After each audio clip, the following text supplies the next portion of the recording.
বিশ্বকাপ শেষে ফুটবলকে বিদায় জানাতে চলেছেন মরক্কান তারকা নুসাইর মাজরাউই। হঠাৎ আলোচনায় সে খবর। অবসরের কারণ হিসেবে বলা হয়েছে হাফেজ হয়ে মসজিদের ইমামতি করতে চান অ্যাটলাস লায়ন ডিফেন্ডার। সামাজিক যোগাযোগ মাধ্যমে ভাইরাল সেই পোস্ট কি পুরোপুরি সত্য?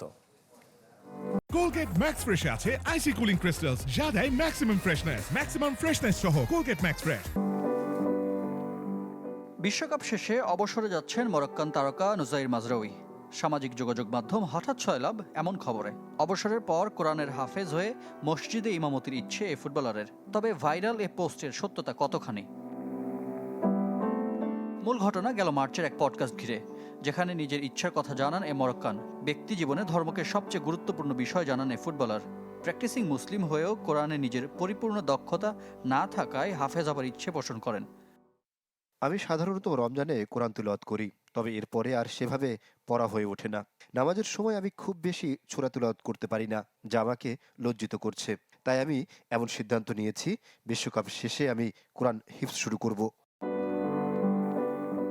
পডকাস্টে কোরআনের হাফেজ হবার কথা জানালেও ফুটবল থেকে অবসরের ব্যাপারে কোনো কথা বলেননি তারকা ফুটবলার। নুসাইর মাজরাউইয়ের বয়স মাত্র 28। মরক্কান এই ডিফেন্ডারের পেশাদার ফুটবলের শুরু ডাচ ক্লাব আয়াক্স একাডেমি থেকে।